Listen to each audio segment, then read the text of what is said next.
Christian Cullen, about fucking time. Welcome to my podcast. It's taken 2 years, Dom, but I'm finally here. I feel I went through our text message exchange because you've been since I started in the podcast, you've been like super supportive, and you'll message me from time to time about a guest that you've listened to and what you think of it. And my response is the same every time. I'll be like, "Oh, we must get you on." And what's been your standard response?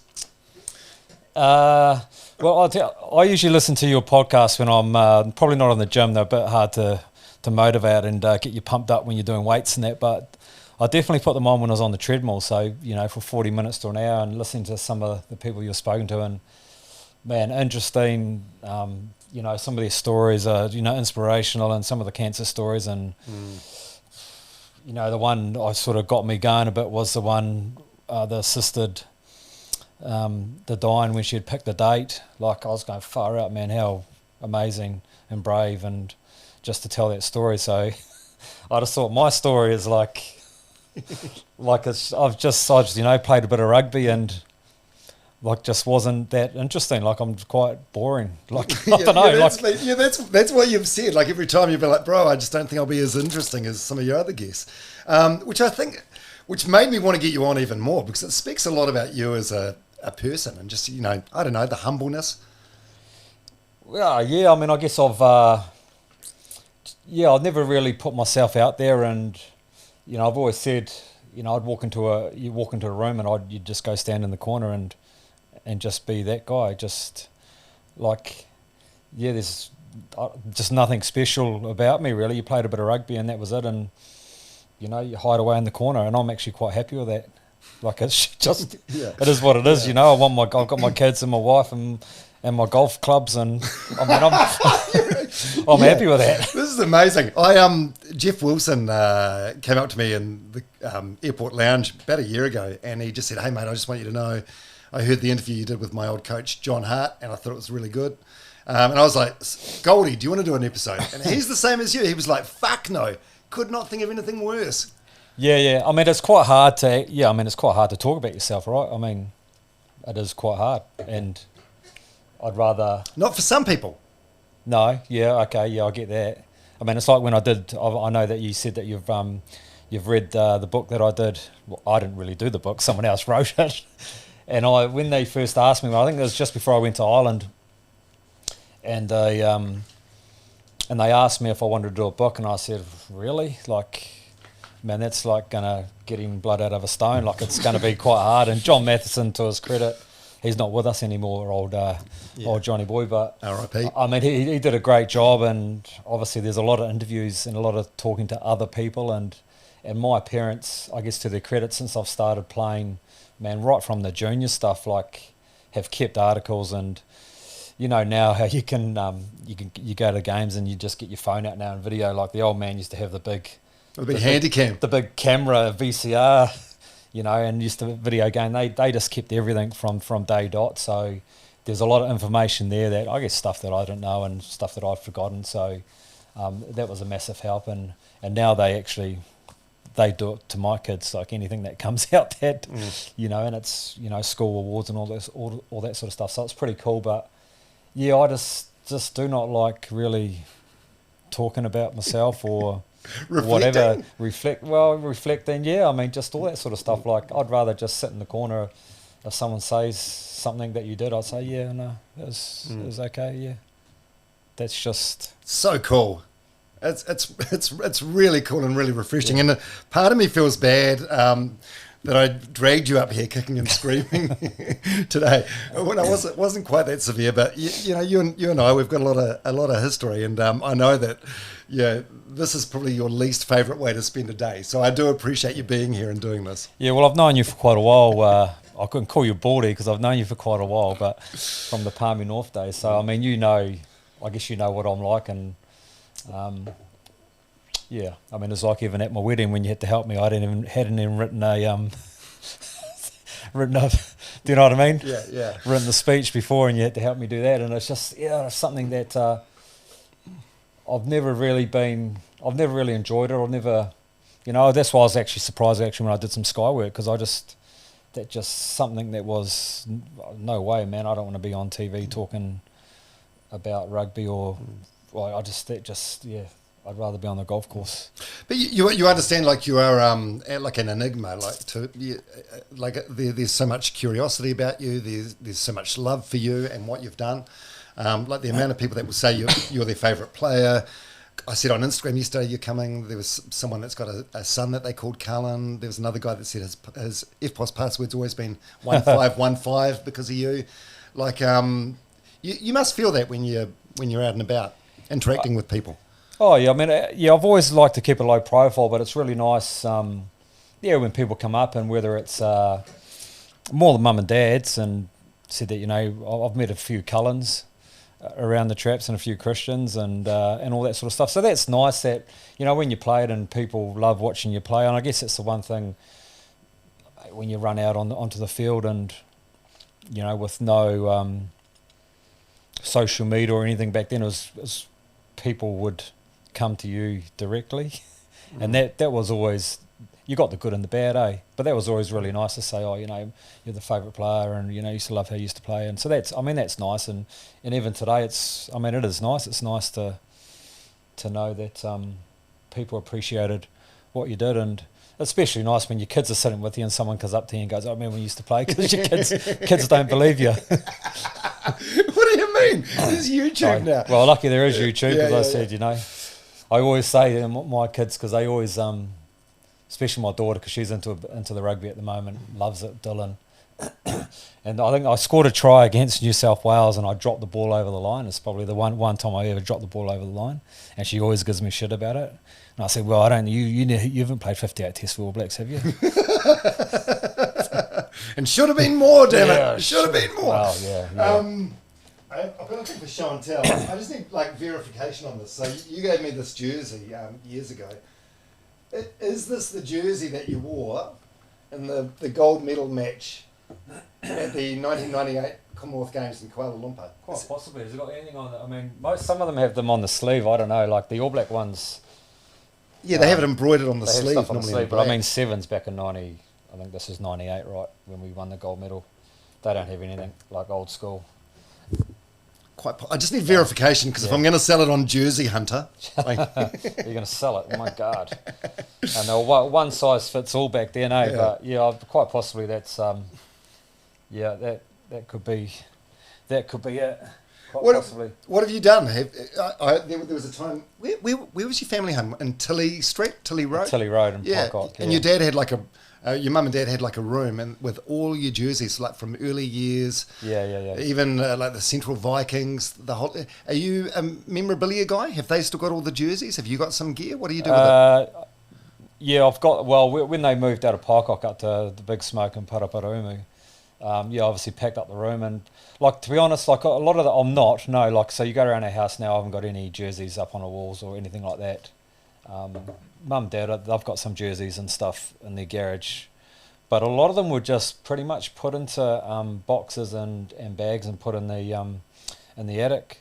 And then we had a golf tournament a couple of years ago and raising money for the Rugby Foundation, and I just said, I might have a few jerseys, I might have a look around. And so I got up to the attic, and like I reckon they've been in there since they moved out of Pocock, so it could have been 10 years, 15 years, and pulled them out, and I was like, far out, there was heaps of them, and then pulled some out, there's a jersey there that, number 11, obviously I'd swapped it with Jonah at some stage, and he'd signed it, so stuff like that was pretty cool. So, we put that up for auction in the golf tournament, got 15k from a phone bidder, so that sort of stuff, but what was pretty cool. But I'd never looked at them, don't sit there at night going, oh man, look at those jerseys. So we actually, my parents just got online and actually gave away a lot of the training jerseys, and not the plain ones. I just had folded them up, and I took the ones out that I wanted, like the first test, and there's a few special ones that, whatever, they might mean something later on, the special test matches. And then pretty much over the years, they're not in the attic now, they're just in a cupboard. And so I said to the kids, the other day, they just go through them and take whatever ones they want. So, have my boy, one of them wearing a money Samoa one to whatever, he's wearing that round, and Dylan's taken jerseys and they've got some up on their walls, and I don't. You're just not the slightest bit sentimental, are you? Not really. Like I always thought, like I wanted to keep my first ever jersey, and then it's funny, you want to keep your last one, but you never know when your last test is going to be, right? I think I definitely have the first one against Samoa and Napier. That's still there, and I'm pretty sure I've got the last one, but I don't know. It might be in the bag somewhere. And then there's ones in between that, and I've got heaps of like South African jerseys which are cool, and the Aussie ones, and Samoan, Fiji. I've got heaps of the other international teams that we used to play. So yeah, they're just in a bag. Shit, there's so much to unpack and talk about here. First of all, nice easy question: rugby or golf? Which game do you prefer more? Golf. And like. I don't know. I mean, rugby was cool, right? But golf is... You're obsessed with golf. I love golf. But the one thing with golf that, I guess, unless you're playing on a pro circuit, you win a tournament. Like, I always say, people go, do you miss rugby? And I go, well, I don't miss the Monday to Friday and the grind that goes with it. But what you do miss is just that buzz you get when you run out in front of when there used to be full stadiums, when you run out, whether it's Athletic Park or Sky Stadium in Wellington, and it's just that feeling you got, like, or when you made a big run or scored a try, like, you miss that. You cannot get that. Like, I've had one hole in one in playing golf, but you're with three other mates, and it's just it's not the same. Like, hole in one, and you walk up, you walk up to get your ball out of the hole, and then you get a photo. And that's like it, and then you have to play the next hole and you get like a double bogey after a hole in one type thing. It just doesn't feel the same. You can't get that. That's one thing you can't get back, and that was, man, I used to love that. That was cool, running out in front of those stadiums. Whether it was at home, probably used to love it even more when you're playing South Africa. Like where the boys have just played now, 2 test matches in South Africa. Like that's the best ever, running out in front of 50, 60,000 people that want you to lose. That's a great feeling. Yeah, it's adrenaline rush that very few people will ever get to experience. I got goosebumps just hearing that. That's so cool. You talk about having a great run and the crowd cheering or whatever, but you look at old footage of you like on YouTube. There's one clip that's like an hour long, and it's highlights of your try. You wouldn't know that you're having a great time after you score a try. No, yeah. You're just expressionless. That is true. Yeah, I mean, we got to a point there where you score a try and just get up and run back. I was never one for showboating. Well, even your book Life on the Run, which I flicked through again the other day, you talk about when you first joined the All Blacks, how you were a little bit iffy about Jeff Wilson because he was known for his big try celebrations, and you look back now, he was just like fist pumping. It was not a huge try celebration. I suppose for its time it was, but yeah, old Goldie. I did once to try high five him when he denied me. I seen a highlight down in Dunedin. I think we were playing England, and he scored a try, and you see me coming behind him with the high five, but he runs off. So yeah, I see you? Nah, well, I wish I was quick enough to give myself a high five where I see some of them do it today, but nah. Yeah, I've just never been like that. I think there's one point in our career when we got a bit of a Captain Hurricane salute going with the Hurricane boys, and that was probably as far as it got in the celebration, and that was pretty, just low key. It was you doing it to Tana or to and then it got into the All Blacks just with the Hurricane boys, and then in the '99 World Cup when we played France in the semi-final, and then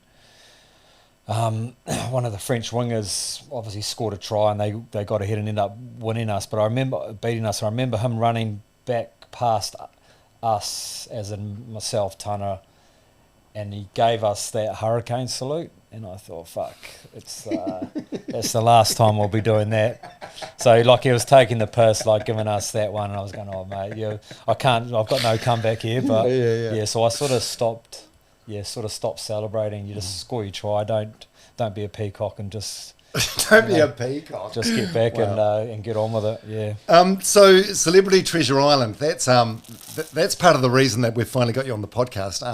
The lovely Emily from TVNZ Publicity. She sort of liaised and organised this. You messaged me at the start of the year asking about Treasure Island, and I was like, fuck yeah, you should go on it. You go on it. Like, you know, when you get to our age, life's kind of samey. It's kind of routine. Do you regret going on, or are you happy about your decision? You enjoy the experience? Yeah, I did. I mean, you probably know, like I'm reasonably shy. I don't like to talk a lot. I don't really like crowds. I don't really like new people. Don't really like the bush. You know, like the couch and watching a bit of Netflix and just sort of. Well, what would you say? The comforts of home. You know, like it's so that this. I've been asked before. Like I got asked a year before. And like the guy that texted me, and I pretty much like within 10 seconds just no, straight back. And he laughed and he said, "Yeah, I thought you'd say that."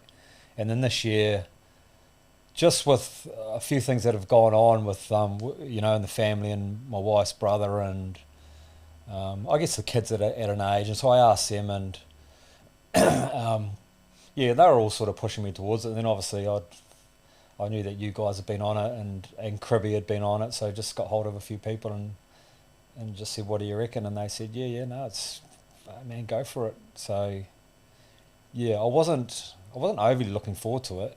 Like I was really underprepared.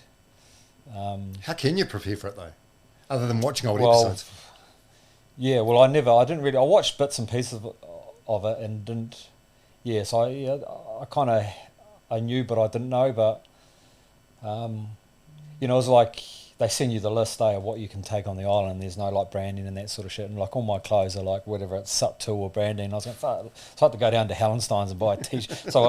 So I seriously turned up with a suitcase full of gear, and then half the shit I couldn't take, and then I got a army sack, and it was half full. So had no clothes. I had croc jandals out on the first day. The tongue on them broke, so then I had to borrow JP's, one of his jandals, and so I was very underprepared for what was going to happen. But by the end of it, I suppose when this comes out, people might know how we all went. Is that? I don't know. This is we're recording this on the 10th of September. It'll probably come out in a couple of weeks, so the show will be on for a while. So I've got no idea, and you sign NDAs, so you can't say anything anyway. But I've said to people, I think Christian will go all right, because you're very measured and level-headed. Like you don't see the red mist, but you don't get too down either. You're easy to be around. Physically, you're still very fit. Challenges, you're smarter than what anyone would ever give you credit for. You love a good puzzle, and some puzzles, some puzzles, some other puzzles, yeah. No, it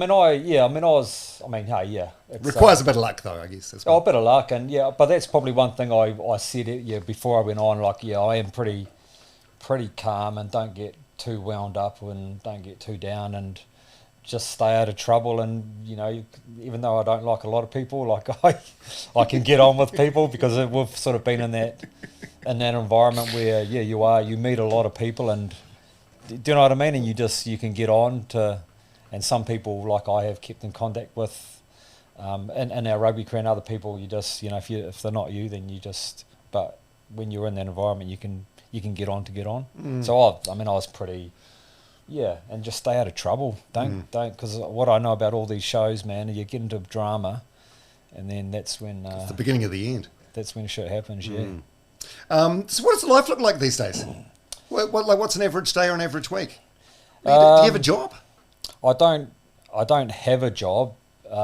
It's really interesting though. Like, so when I retired and I came back from Ireland, and I just said, I just want to take a year off because I was fucked. Like my body was, I was done. Like my body was ankle, back, shoulder, knee, just everything that could possibly feel sore was sore, and that's waking up every day.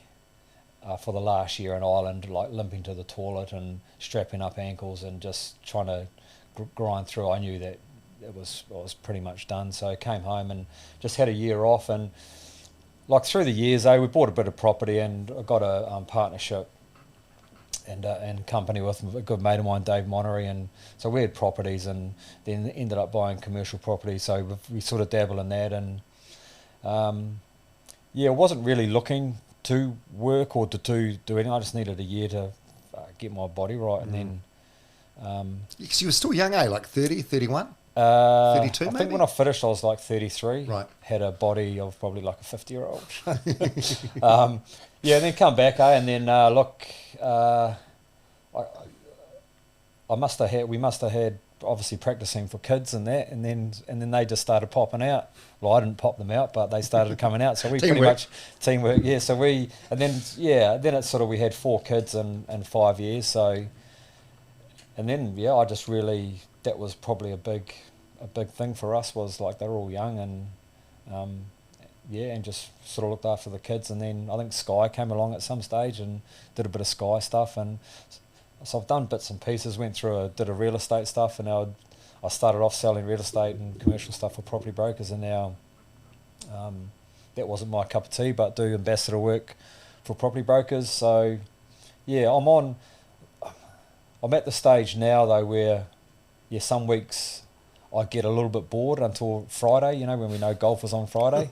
So I am looking around, but I just don't know what that is. And I know, guys today, when they're through their rugby careers, like they prepare you now to what happens when you come out of footy, and it's a real thing, right? It's we were the new age pro players and the first ones to come out of, and I've learned a lot since we retired. So it's we'll get into the rugby stuff, but in year 96 was like the sort of year that rugby went professional, and it was sort of the year that you blew up. So in terms of the financial side of things, you couldn't have timed your career any better. And I suppose like financial literacy is one part of that puzzle as a professional player, which a lot of your generation didn't get right, but you did. But there's other parts of that puzzle, about life post rugby, just finding that sort of purpose. Yeah, and it's tough because at one point you're something, you're earning money and you're with the boys every day and you're training and it's all really easy, and then like seriously when it stops, it stops. Like it's gone, see you later, someone else. It's like you're like an old chair that they just throw out, and then the next guy comes in. That's pretty much how it was back then, that's just how it is. I know things change over time, but we're very new to that pro rugby. I mean, it's 96. That it was pretty much professional, but still very much the amateur thinking. Best of both worlds. Yeah. So I mean, I'd moved to Palmerston North. I moved out of home, and I was up there and was living with a family that was part of the club. And then I went out flatting, and I was flatting with these 3 chicks, and like I was having cornflakes for dinner and Chinese that was down the road, but I was a pro. I just signed a contract. I was working for the Manatee Rugby Union on $160 a week, and then whatever. I think one of the first contracts after the 95 World Cup, Russia and Jock Hobbs, and that were going around the country to, because obviously the other competing with Rupert Murdoch and all that were trying to start up another league. So NZR were going around signing up all these young fellas. So I went from 160 a week to 160. I think it was 160 grand a year or something like that. So my cornflakes turned into Chinese and some other stuff. But but we never really knew. I was lucky that I had my parents and a few other people that I met along the way. That I lived a pretty simple life. I thought, like, you got a car from Ford, so you didn't need to buy a car. I was renting, and then I ended up buying a house in Palmy. You bought a house in Hokowhitu, which is like the Remuera of Palmerston North. Right. Not bad for like a 19-year-old. So I don't know, but I mean, could I have done that without my parents and some other good mates along the way? I don't know. I don't know. I don't know if I would have gone out and buying big flash cars or anything like that. But just we're on the road a bit, playing 7s and 15s, and so it's hard to. I think it was hard to spend money when you were playing. Yeah, but you were. My recollection of that time is you were never flashy. So you had this house in Hokowhitu, but you had, from memory, like a sofa, big TV, like love the TV. It's like a 50-inch TV, but not like a frame one that hangs on a wall now. Like one that was probably 500 kilos. Like I remember those ones. And maybe a PlayStation 1 or Crash Bandicoot. Yeah. And in terms of you were never wasteful with your money as well, which I'm guessing came from your upbringing. Or Oh no, I don't. Yeah, I can think of a couple of stories. Can you? Well, there was one time. This must have been like maybe year 1 or year 2 in the All Blacks, where you had your girlfriend that you met in South Africa, and this is when maybe cell phones first came out. And I remember one time, like you drove from Palmy to Wellington, and you were talking on the phone to her the whole way. Yeah. And this is when phone calls were probably like $8 a minute or something. Is that right? Good memory, Dom. We can cut this bit out. Yeah, well, yeah, I know. Yeah. So when people approach you now, like what do they say? What do they talk about? Do they talk about the John Mitchell thing? Do they talk about the impact you had on their life, and how you're their favourite All Black of all time? Yeah, well, a bit of everything, really. I mean, I'm over the John Mitchell stuff, really. That's taken a while, but no, I mean... We'll cut that, Jim. Yeah. Oh, look, I mean... It was a long time. Yeah. But, I mean, people are really good. I mean, it's... And I guess the good thing about, like, all the social media stuff is that the YouTube and that parents that used to like you show their kids and they go, watch this guy play, and then kids, you get kids that, and you go like, man, they wouldn't know.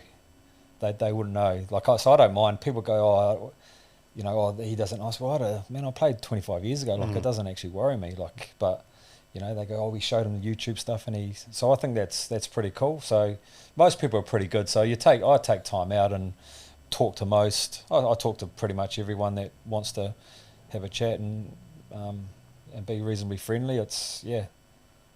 Most people are good. You've got yeah. Does the conversation or the tone change if it's evening and people are drinking? Yeah.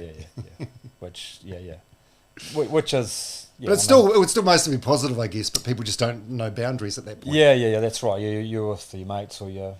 Not that I go out a lot, to be honest. Like I'm not a big drinker. I mean, yeah, it's funny. Like.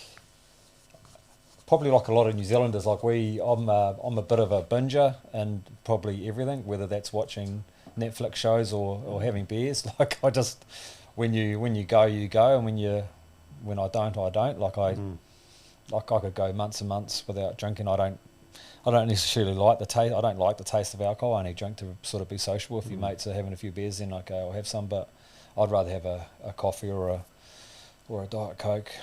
Yeah, I don't drink at home.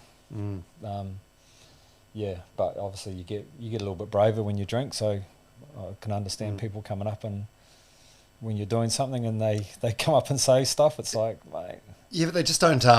They sort of lose that ability to sense, when they're taking up too much of your time. Yeah. Like 5 minutes is quite a good time, isn't it? Like anything longer than that, But I've got some pretty good mates that will sort of give it the old, mate, you've been here long enough.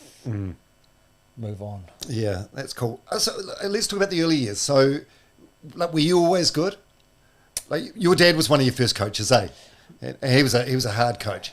Yeah. Well, it's just old school, right? Like, was I always good? Like people at like primary school age, intermediate age, maybe the early years of high school. Were you sort of earmarked to be like an All Black? Don't think so. Like my brother was pretty good. So he was a couple of years older than me. So yeah, I guess back then, like I used to have to play because we had the car and on the sad days. So I just play in the older team, play on my brother's team. So I always got put in the front row to stay out of trouble, and he was in the backs, and he was always the one scoring the tries. And I'd run up the middle of the field, and he'd give me little lollipops to score. And so he was the better. Yeah, he was a way better player. Like naturally tall, fast. Aggressive, all that sort of stuff. Where I just I was probably had ability, but followed just because I was always smaller. Because I was playing 2 years above my grade, right? So, but you could do that back then. You could tackle at 5 years old and that sort of stuff. You can't do that now. But yeah, so and then I guess over time where I don't know what it was, mate. To be honest, like I'd go down the park by myself with my one leather ball and kick around and train and do that stuff. Where I guess Shane, he wanted a career or he was doing other stuff but I've no doubt where we had a couple of guys living in Pycock, my brother and another guy, Daryl Cherry, who he passed away when he was 15 through, he had a heart attack, had a few heart issues, but like he was a really good player. So we had a couple of players floating around Pycock that could have done some pretty good things, but yeah, I just worked really hard and then had a bit of a natural ability, and yeah, I mean it's hard. I used to talk to people that used to know me when I was young. I just don't know. Yeah, but it seems like the odds were stacked against you. Like your Kapiti College is not a it's not a school with a fine rugby history or anything, and you wouldn't be on the rate. I don't know if there were even sort of like talent spotters or anything back then. There probably wasn't. No, but there were. Like how did you get from there to be on anyone's radar? Like how do you stand out in an average team? Yeah, I mean that's probably a good lesson. I tell that to a lot of, if we're talking to the kids, and these days, like I always say that there's always someone watching, right? So whether you're winning by 100 or losing by 100, there could be someone standing on the sidelines that knows somebody that coaches a rep team or a whatever, and if you're a dick or you've got a really bad attitude or whatever, then that will get back to whoever it needs to get back to, right? So, Kapiti College, mate, we're a first 15. I play first 15. We're playing second 15 teams in town, getting smashed. And then, you play for Haifranua, under 16s, 18s, whatever. You get beaten quite a 90% of the time. And then one year, for whatever reason, I got picked up into New Zealand schools. And so you get into that team and there's some pretty good players floating around, and I'd always been probably one of the better players at Kapiti, and then you get into that team, Pete Alatini, George LaPepe, there's some pretty good players floating around, James Kerr, all these guys have played Super Rugby. And I sat on the bench for the first year of that New Zealand secondary schools, and like I was always a big fish in the small pond in Kapiti, you played all right, but man, yeah. And then when you get into the big wide world of New Zealand, like I was like, oh, man, look at all these players, like these guys are awesome. So yeah, I just sort of realised quite early on. So that would have been 14, 15. That like you have to, you just have to work really hard. You can have all that natural ability, but there is a bit of thing in there where you got to work hard and then the next year I got in schools and played and started every game, and so I guess I got into that age grade stuff early and then got noticed. But I played for Haifranua when I was 18, the senior team, and mate, we got beaten in every game. We got beaten by Jonah's first class game. So there's TV cameras there, the news, TV1, TV3. Jonah was on one wing, Joelle Vanderi was on the other wing, and we got beaten. Well, we did get 12 points, but it probably was. Yay! Yeah, they got 108. Fuck. So wow. Yeah, so it was just one of those. And then we lost every game after that. But we had an amazing year, even though we lost everything. Like we played counties, we played Transvaal, which was running out as an 18-year-old against some of these guys that had played for South Africa, like giant men. Yeah, they were big. It was unreal. And then we played Fiji not long after that. So for a little second division side out of Haifranua, we've had these 3 massive games, and then went on to lose every other game and got demoted back down to third division. But someone must have seen something, and then someone rang me up and said, "Do you want to come to a minute or two, play for Kia?" And then so I had 1 year Haifranua, then and then up there. But I think once you're in the system, if you keep on improving and people and the good attitude and all that sort of stuff, I guess you'll keep on going far. And then Sevens was probably the one where it kicked off from, and that was out of Manawatu. Yeah, it's really good. It's really good to hear this stuff because like the word that was sort of thrown around quite a lot when you were playing was like the word freak. People would call you a freak, but it's you weren't a freak. You just worked fucking hard. Yeah. I mean, I did weights. Dad had weights, and I don't know how good it is for you. Well, you started at 12, right? As a young fella, but you used to go out to the garage and you'd train out at the garage, and like we were riding our bikes around Pycock, and it was just that age where you, and that time where you could, you had to be home before the lights came on, the street lights came on, so you could go down the park and kick around and do stuff. And we were working on the back of a milk truck, carrying big crates, with the old milk bottles. Foil lids. Yeah, like, so we were doing that when I was 12, 13, like jumping off the back of a truck with a big crate. So, I mean, I guess, we were quite strong, and we had other stuff like that was fitness wise. Yeah, I can always remember. Yeah, I said, "There's no way my 12 or 13-year-old will be jumping off the back of a milk truck." Like, it was just you know, Health and safety issues. You'd need a seatbelt on the back of a truck. Like, it was some of the stuff that used to happen. Like, I was like, "There's no way that stuff could happen now." But yeah, I mean, we had a pretty good upbringing, and yeah. Oh, my memory. What was the question of? Oh, no. People called you a freak, but it was actually just hard work that went into it. And I suppose... a bit of both, yeah. Yeah, and also just, on the back of your house, I remember there was like a big sort of like landing or field there where you and your older brother Shane used to play. So getting pounded, obviously, like day after day by your brother that's 2 years older than you probably helped callous you up a bit. Yeah, well, I suppose going down the back with the older brother who's a lot bigger and playing one-on-one's probably not ideal, because there's a few tears and going up complaining to mum, but you just they shrug the shoulders and you just pick your lip up, get the old water, the old magic water on it. Yeah, mate, you could probably tell people I was probably quite soft when I was young, but a lot of tears playing with the older kids, but I guess that's toughened me up in some sort of way. I don't know. 100% character building. Yeah. So it was 95 that you made the Sevens squad for the first time, eh? Yeah. And then, but when was the big year? Was that 96? 96 was the next year. Yeah. Is that where you scored like 6 tries in one game? 7. Seven. Sorry, my bad. Yeah. Yeah. Well, that was just, I guess, one of those learnings for me was like 95. I got picked up in the Sevens with Titch, and I'd already been to a tournament with Titchins, and so I sort of knew what he was about. And then 95, Manawatu play. I think that's when they had the nationals at Manawatu, which was pretty cool. Made the team, but you sort of go into that team and it's like far out. Like Jonah's there and Eric Rush is there and Dallas Seymour, and like there's some pretty big names. And back then there was I think we only had 3 tournaments. Japan was one, Fiji was one, and Hong Kong was the massive one. Hong Kong was. I mean, my parents used to always go over there and watch the Hong Kong Sevens. So I went there in 95, and Adrian Cashmore was the guy that was playing the position that I was playing. So I played the first game in Hong Kong, scored a try, and then I sat and watched the whole tournament on the sideline because Cashy was the number one guy there, and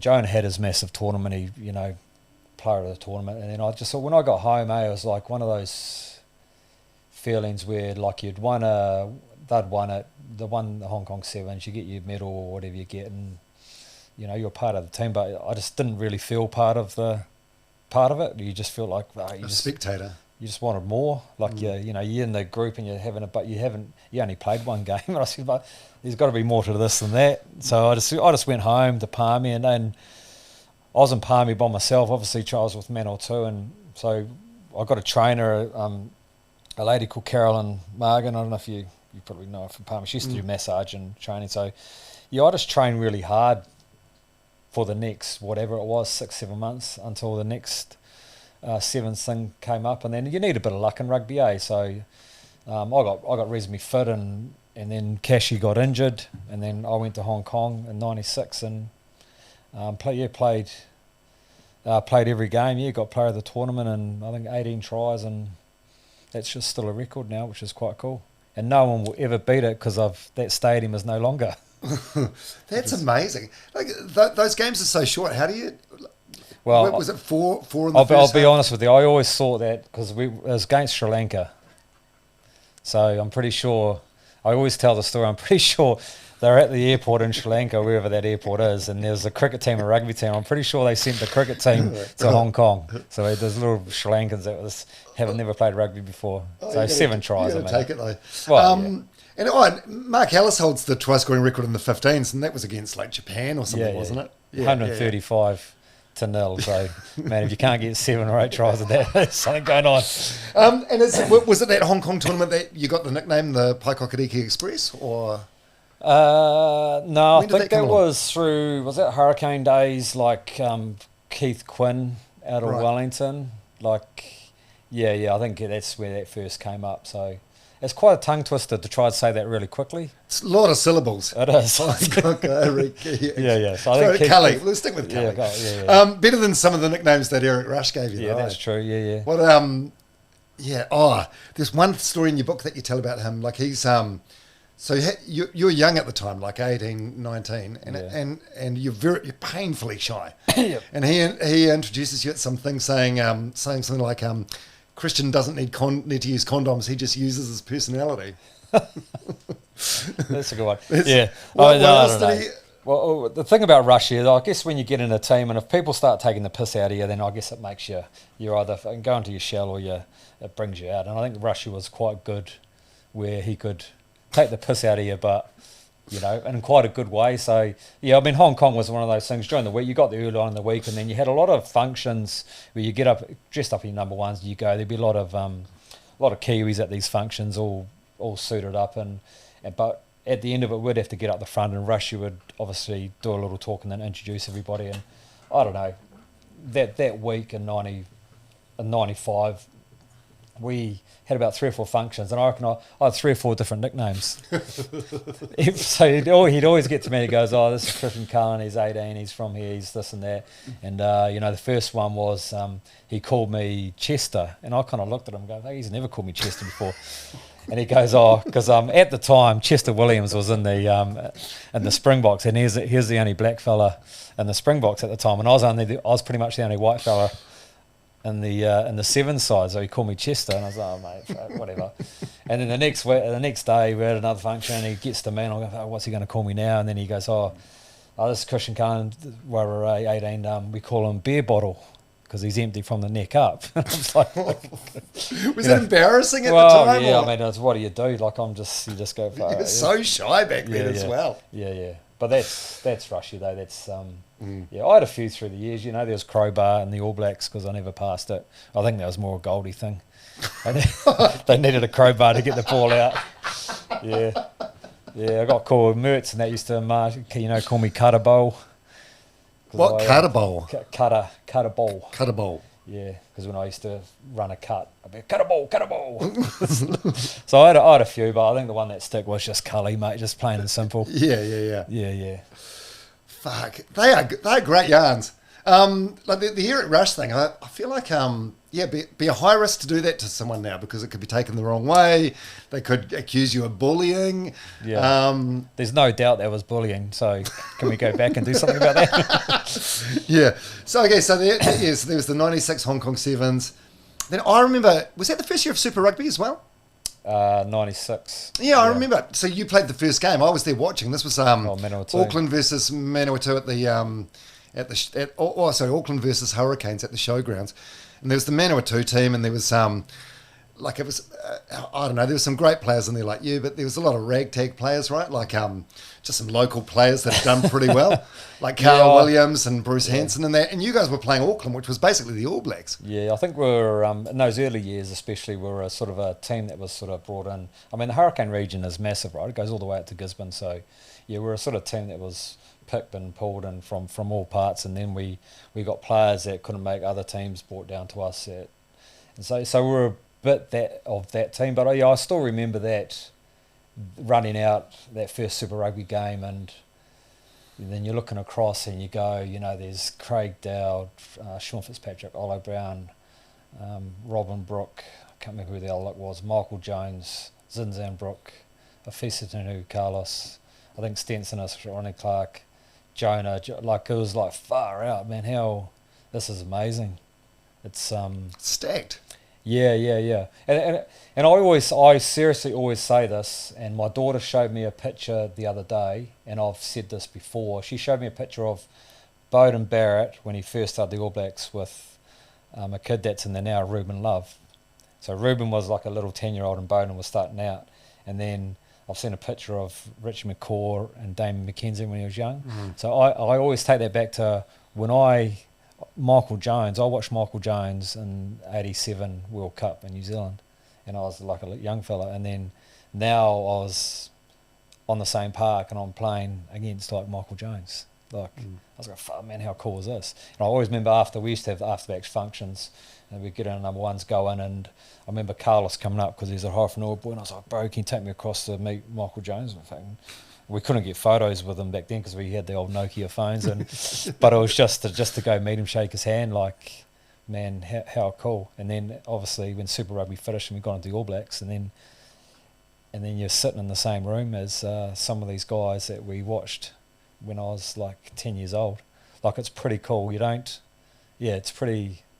Oh, it's pretty amazing. That's the cool thing now. I've seen, obviously we couldn't get photos back then, but I've seen photos now of that stuff that's happened. It's 10-year-old kid, and then you get to play with a guy and your hero that you used to watch. Like, it's pretty amazing. Well, in this chair that you were sitting in today, I had Kevin Mialamu there like 3-4 days ago. He played like 123 tests, I think it was, and he told basically the exact same story, but about his first year in the All Blacks, and he name dropped you, Jonah, Tana, like a whole bunch of guys from that era.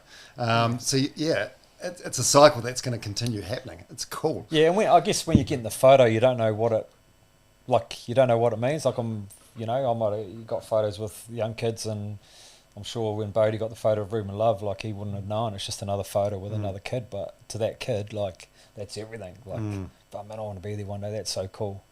So it's it means a lot, and I think today's player, like my kids are really into the rugby now. It's my daughter and the boy and all that sort of stuff. And the one thing that the boys do today, and especially with the Hurricanes, and I've sort of been really standoffish, like, over the last, since I've retired, and because, we've done our time, and, I just sort of, but my kids have got into it. So you've been invited to the Hurricanes environment a few times, into their training thing and into their change rooms after games, and they're just really accommodating now, like, bring the kids in, get them around, and every player will come up and shake your hand. The management will, good to have you in there, colleague. The kids get photos, but I reckon that's awesome, because the kids, that makes them feel really good. And and I don't know, when we were coming through, I don't know if we had that, like. Oh, but do you think they're like that with everyone, or is it because you're a Hurricanes legend? Yeah, I don't know. I just think the player. These players, and it's because they know, like, let's be honest, like, there's a bit of a battle now with rugby and competition, and so I think it's just one of those things where they're better at PR. They need to be, because they need those young kids coming to the games. They need fans. They need people loving rugby again, because it's a bit of a funny spot at the moment. But I mean, hey, but for me, it's I've never really missed it apart from that buzz, but over that sort of the last month or so with the Hurricanes and going in there a few times with the kids, you go, like, that's really cool. Like, I kind of felt like really, really proud that you used to be part of that group, and then how they're treating the sort of old boys now coming in, like, and then looking after our kids, like, it's pretty cool. Yeah, I get the feeling from the way you're talking that, like, the older you get, the more you appreciate what you did. Yeah. I mean, absolutely. I mean, that tour of 90. I always say the tour of 96 when we won the first series in South Africa. Like, man, I was 20, a young fella going over it. I was like, fuck, this is just awesome, going to tour of South Africa. Only been there Super Rugby, but we're going there for 6 weeks now and playing 4 tests, and we can play a test, have a few beers, and whatever. Like, it's going to be cool. Like, so, and then we win the series, and it's like everyone's like, man, it's so good. It hasn't happened since ever, and I was like, oh yeah, man, it's cool. I'm just happy to be here. Yeah, I was just really tired at one point. I remember at the end of the tour, I'm just really tired. I was just really tired. But yeah, that was how I felt, and I remember Fitzy saying, and a few people saying, they came in off the game where we won the series, and Don Clark, because he's living over there at the time, was there, and he's got a tear out his eye, and a lot of players have been there before us that hadn't managed to win, and I always say, like, it means more to me now than it did back then. Like, I just didn't, I don't know, not that I didn't appreciate it, but I just didn't really know. I just didn't know like what it meant, or the history, because I was just young. I just want to play rugby, and and obviously back then, not that I liked alcohol, but you go out and have a few beers afterwards, and that was just the way it was. Well, I found this book that I've had all these years. So this was like just a photo book that was put out at the time. So that's how significant. Oh, that's it. Yeah. That's how significant the year was. The historic 1996 All Blacks season. You mentioned Don Clark before, so he was a fullback as well, right? Yeah. When in the 1950s? Yeah, I couldn't tell you that, but he's real old school. So did you? Yeah, he's like you and him. Whenever a conversation comes up about the greatest fullback ever, it's usually you two that get. Yeah, I mean, all that talk, Dom. Like, I reckon it's really, you just take it for what it is, right? Like, it's really hard to compare eras, and people go, "Who's the best fullback?" Whatever. Like, I just go, mate, whatever you think it is, that's cool. Like, I won't get offended because I know. Like Don Clark, if he was in today's era with everything they have today, how good would he be? Mm. If you put these guys today into Don Clark's era, how good would they? Like you can't compare. You can't compare from the 90s even to the now or to the 2000s because everything changes. Like everything changes. Like the science behind training, the food, the recovery, don't drink alcohol after games. It's not good for you. Don't eat cornflakes at dinner. Yeah. Just everything. So I just go, mate. Yeah, whatever, man. Whatever you think. I'm not offended if you think that bloody Ben Smith or Izzy Dag or whatever. Like that's cool. That's cool that you guys like. I don't. It's all good. But that's because you're so comfortable. I mean, you're so comfortable in your own skin. So that's a conversation for people that are on the armchairs, basically, isn't it? Yeah. But I mean, I still now I go, man. There's probably a few players that could have done like both eras, like. They could have been farm guys working on the farm Monday to Friday and then go play a test on Saturday. I think Richie McCaw probably could have done that. Do you know what I mean? Or, Whitelock, Colin Meads, perhaps. Yeah, Colin Meads, Kirkpatrick, But, you imagine some players working on the farm all week and then going to play a test match like that and I know, and things are different, but, Just off the top of my head, like those guys, I go, yeah, man, they could have done both. They could have done both eras. Yeah. So 96, you make the All Blacks. So there was a trial, like the possibles and probables. Yeah, it's probably the last. We might have had another one the year after that, but there weren't many. Yeah, that was one of the last ones. So possibles versus probables. So were you like a long shot? Yeah, I guess so, because that. It's quite cool when you get put into the possibles and not the probables. I don't know what's better. Well, being like underdog status. It's possible or probables better. I don't know. But anyway, I was in the team that was pretty much the World Cup team from the year before because Glenn Osborne was the fullback, so he'd played in the World Cup. So I guess had a reasonably good trial against the probables, and then that was the week before the Samoan test, and then just Hardy came up to me after and said, "Oh, we're going to name the All Blacks tomorrow, and you're in it. Don't make sure you don't tell anyone until it comes out." I said, "Sweet."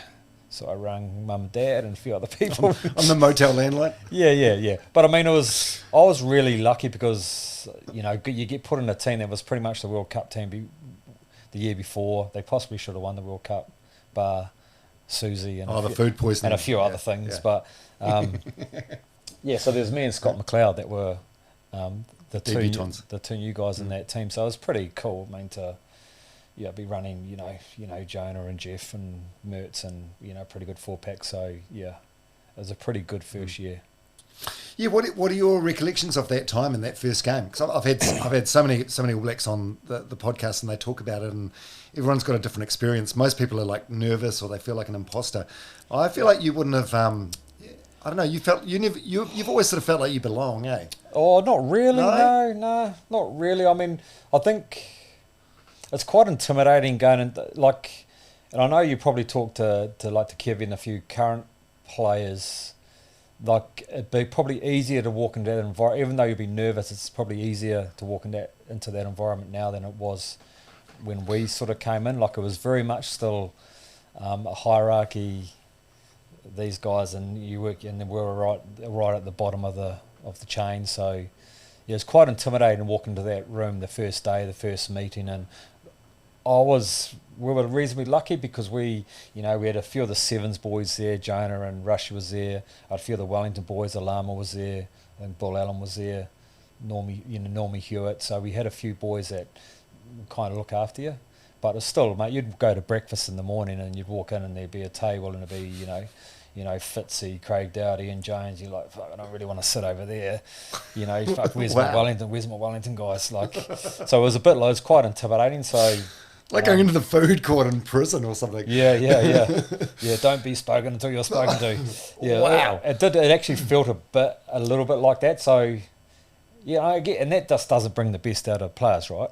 But I mean, and then that week I tweaked my calf on, I think it was like on a Tuesday or Wednesday training. I tweaked it, so I didn't know if I'd be playing that week. So it was a bit of stress for 2 or 3 days, and I was just icing and physio and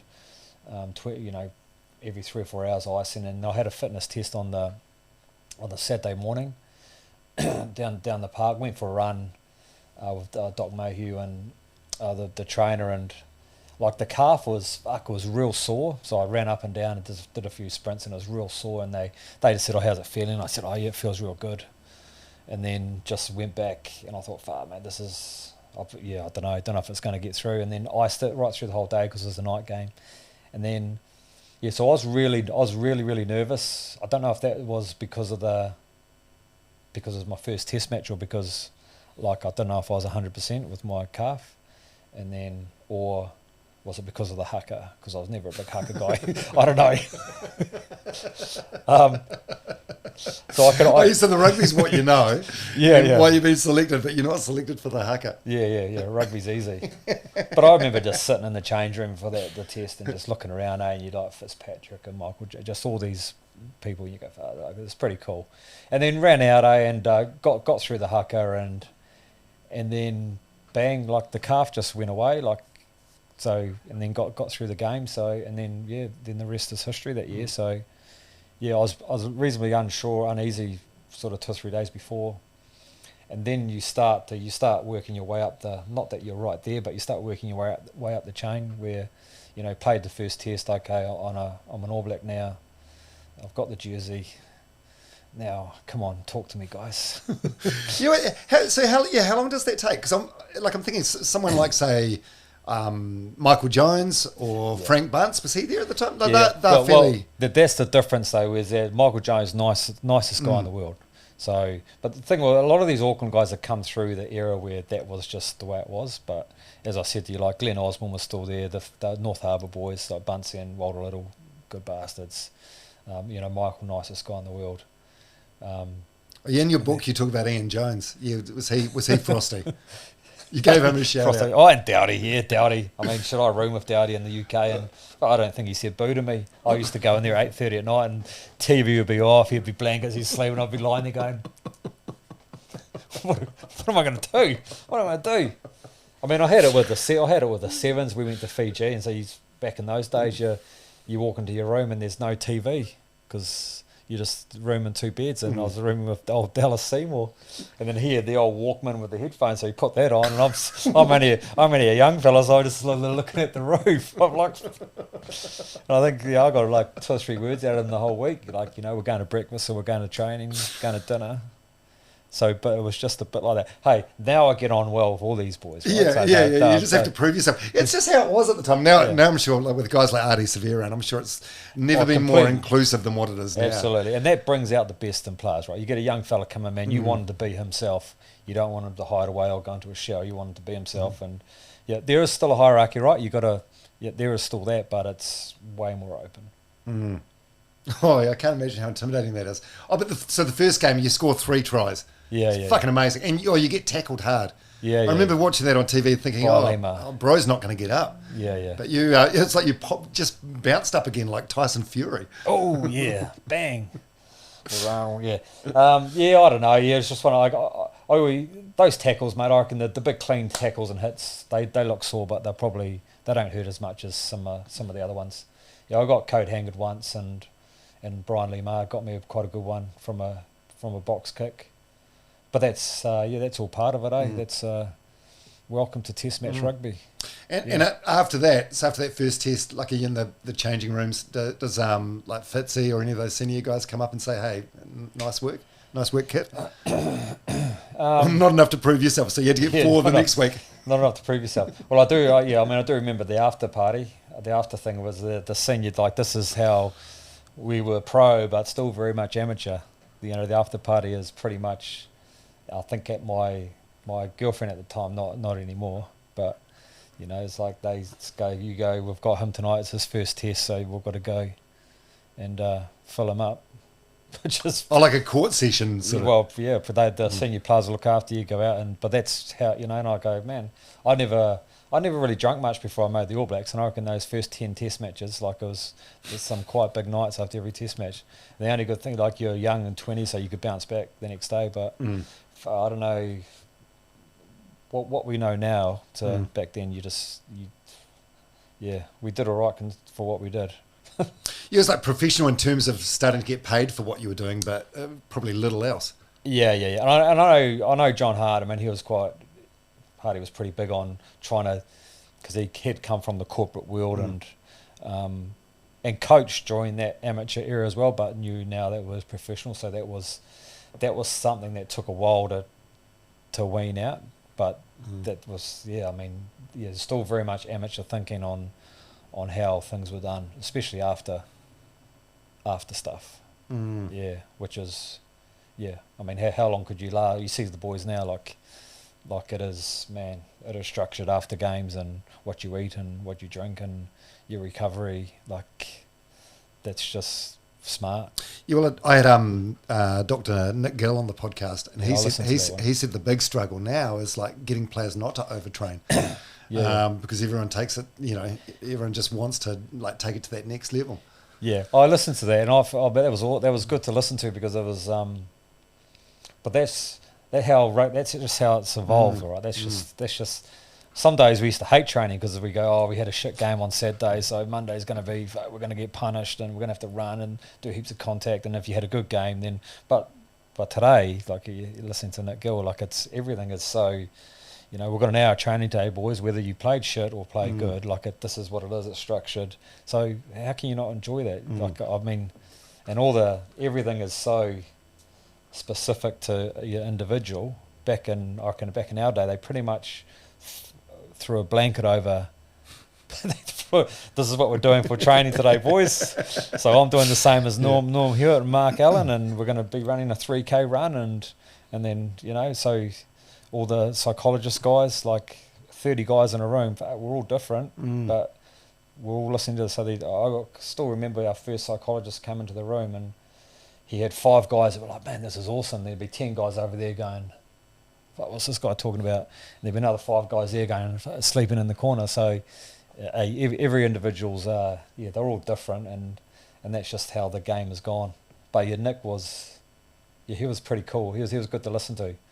But he said he's learnt. I mean, when he was down in Dunedin doing his shit, like from then to now, like that's just the way the game's gone. And it's changing all the time. There was probably one thing in your favour, right? Like that you got into the weights early. So, you know, when rugby, what was your everyone wanted to ask me on Instagram what was your best bench? Why is that a big thing? I don't know. Were you like real strong for size or age? Yeah, back then, I don't know. Yeah, I think I'd done about 160 when I was about 82, 83 kgs. But then guys are, you know, you can put on probably today, you know, you could, I don't know, but I think, I mean, if I was playing today, you could put on 6-7 kgs, so you could play at 90 kgs and then bench more, because the training is just different. Like it's, you know, I follow old Cam Roygard, who's just coming back from his knee injury, quite a bad knee injury. And some of the stuff and the rehab and the stuff that he is posting and what he's doing to get himself back is like, it's unreal. Like, and he's ahead of time, and when I had my knee injury, far out, it was like pretty much good luck. Yeah, didn't you have your first? Where you go? Didn't you have your first knee surgery when you were like 16? Yeah. Like, so pretty much I tore a little bit of cartilage, so they took the whole cartilage out. So yeah, I've been bone on bone since I was 16. So it lasted quite well. Not that good now, but yeah. But I mean, they wouldn't do that now, right? They'll just repair it or whatever they do. But that's just what you did back then. Yeah, it's crazy. And John Hart, did you enjoy it? I had him on the podcast, and it's quite funny. Like I put a clip on TikTok. The amount of comments like so many people are still bitter about playing you at centre. It's like it was quarter of a century ago. I found the comments funny because I thought it's not something that's ruminating on your mind every day. No, but other people, it's still they're still dirty about it. But he was a good coach. I suppose you always have a special place for the coach that selects you for the All Blacks for the first time. Yeah, I mean, I enjoyed Harvey. I mean, he was a good talker and yeah. I mean, all that centre thing, like, I don't know. I suppose it was one of those things where, I think there was me, Jonah, Goldie, and Tunner. That 4 players doesn't go into 3 positions, so you need to find another position. And so he flew down to Wellington. I think it was 98, maybe start of 99 before the World Cup, and just said, "How would you feel about playing?" I said, "Oh, mate, I was young, so I'd play anywhere." But I guess what you don't know or realise is that centre it's quite a tough position, and it takes a bit of time to. All our great centres in All Black Rugby, have they started off great? I don't know. They've taken a bit of time, the Conrad Smiths and Martin Nonu and all that sort of stuff. It's taken time to get them to where they were. But then, in saying that, was me playing centre the reason why we lost the World Cup semi against France? I don't know. Absolutely not. I don't know. And it's hindsight's a wonderful thing. Hindsight's great because we had Tunner on the wing, and he ended up moving to midfield later on and being one of our greatest ever centres. Like it was, I don't know. Yeah, it's just one of those things that I think we hit France on a day for 30 minutes that I don't think any team. Yeah, everything just went their way. It was just one of those 30-minute periods of rugby that every bounce, every ball, and we made a few mistakes, but yeah, it's good memories, Dom. How often, things like that, how often do you think about it now? Because I had Shane Cameron on the podcast, and he said for the first 7 years after that David Tua fight, not a day went by that he didn't think about it. Dion Nash said the same thing. He said now, sometimes in the shower, he'll still think about things he could have done differently in his career. I think about other things in the shower. Like, is it for you? Is it out of your mind like a couple of weeks later, or a couple of years later, or? I don't know. Like, it's when you ask me that now. Like, that was 99's a long time ago for me. So that's quarter of a century. Yeah, reasonably. I think it reasonably quick, to be honest with you. Like, I think the World Cups are different because that sort of 4-year cycle. Games are easy because you're losing. You just got to the good thing about rugby is you usually get another week to try and sort something out, and you're playing another game. World Cups are. I don't think about it. The only thing I think about is. But it doesn't even worry me. But I played out of position. I only got a chance to play one World Cup, and that was it. That's probably I would love to play. I was close to 95, but I was too young, I guess, or not there yet. And then 96, then 99 I went, and in 2003 Mitchell was there. So it's kind of, possibly could have played 3, played 1, and played out of position. So that's the only thing but I don't sit there and dwell and cry into my pillow at night about it. Like, it's no. Do you know what I mean? Like, it's I don't know. Yeah. It's funny. No, I don't. Is there stuff in rugby that I don't know? Don't think so. Well, that was so 99. That was going into the new millennium. So that was a big deal. So I remember this. So we went and spent New Year's together. Went to some concert in Napier, and I don't think we talked about it once. Like, I don't think it even came up in the conversation. No, so that was the same year. You seemed unbothered by it by that stage. Yeah, well, I tend to bottle things up, and then what's on the outside is not necessarily what. Yeah, so I wouldn't be a big talker on that sort of stuff, and talk about the worries or the problems that World Cup. Do you know what? Would you talk about that stuff with anyone? I think that New Year's Eve, like, you were with Mandy at the time, who's now your wife. I do remember, actually, this is probably probably the only time I've known you that I've seen you emotional. Like, you did get upset that night, but it was because a mate of yours had died in a car accident a week or two prior to that. But nothing to do with any rugby game that year. Yeah. But are you good at like communicating stuff with Mandy, or just you just keep it all to yourself? Yeah. I'm probably more emotional now than what, I guess, as you get older and well, I guess kids and just things happen. Like, like when we're young and like that the concert you're talking about in Hawke's Bay, like people never. I think when we get older, more just people start dying, right? Like it's actually. Back then it was like we were young, like that stuff never happened. That's quite harsh. But and then you go through a period where nothing. But I think when we get our age now, like it's far out, man. Life is short, right? Like it's, we talk about the sevens and Wellington and that sevens team in '96. Like, there's three guys that aren't here, and there's Joe Tuiri, Jerry Vanderi, and Jonah are not here. Our Wellington NPC side that won 2000. Mornay Van der Merwe, who came over from South Africa, he's not here. JC's not here. Normie Hewitt's just passed. Like it's like far out, man. Life is, it's So I always think, man, you got to enjoy life, and fucking shit happens, eh? Like we lost. There's reason why we went on that Treasure Island is, we lost Mandy's brother to brain tumor, and he fucking barely touching 40.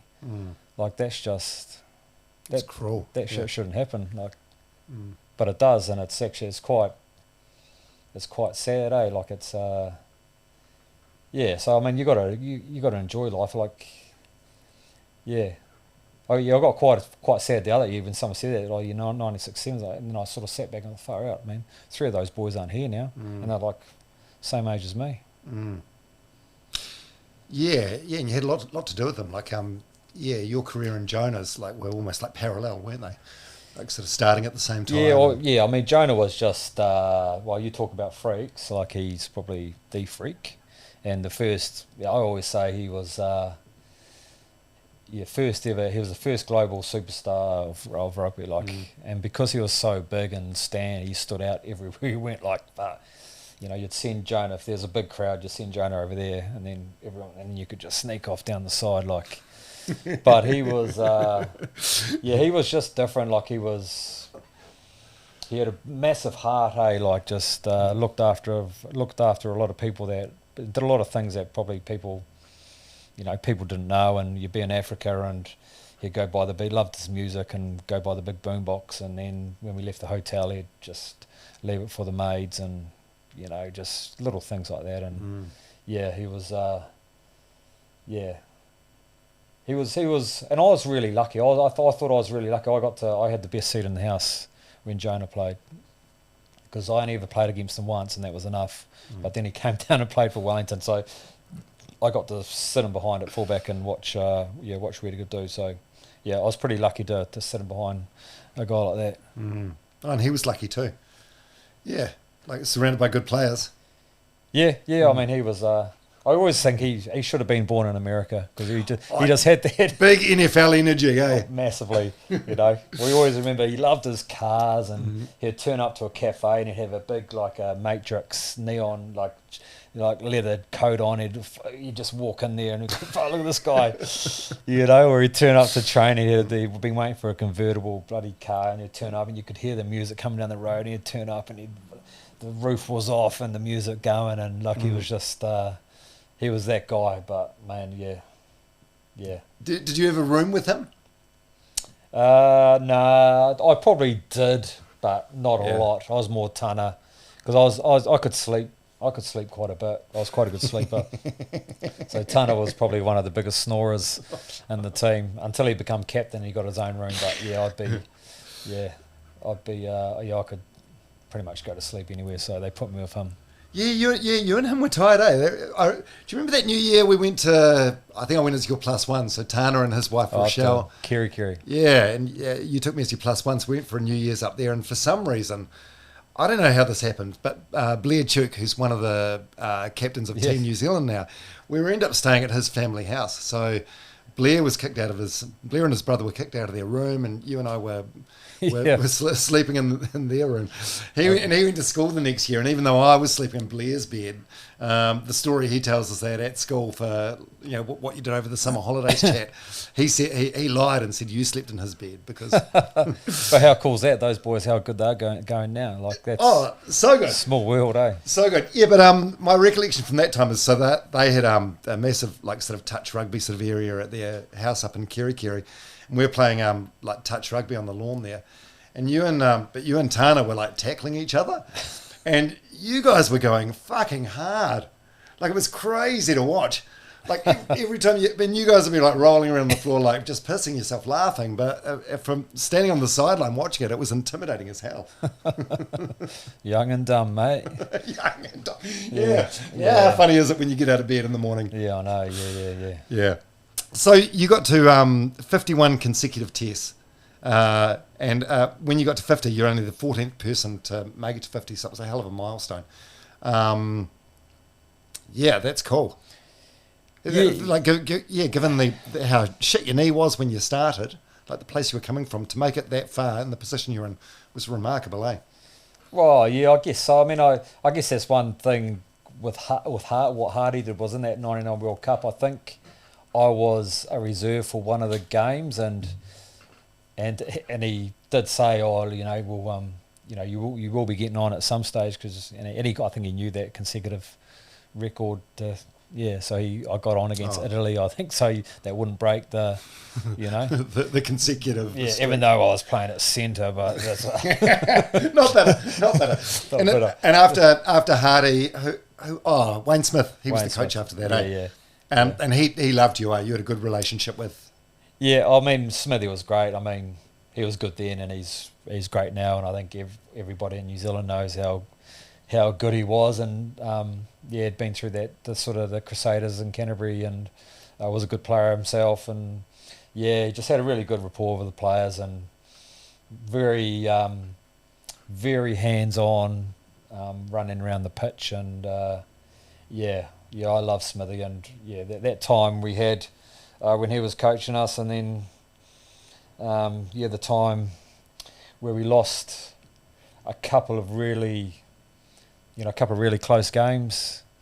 I think he questioned whether he was good enough to be in the role or not. And like I think I said to you earlier, like it's almost like Smithy took the losses really hard, like as probably harder than some of the players, and but that's just how passionate and how much he loved the All Blacks. And then obviously that's what happened when he went back for the interview to get the job back in whatever year it was, 2003 I think, with him and Mitchell. But I mean, we all know now how good he is, and everybody wants him, and they call him the professor, and what he's done with the women's game and the men's game. But he was one of my favourite. Him and Dave Rennie, two of my favourite coaches.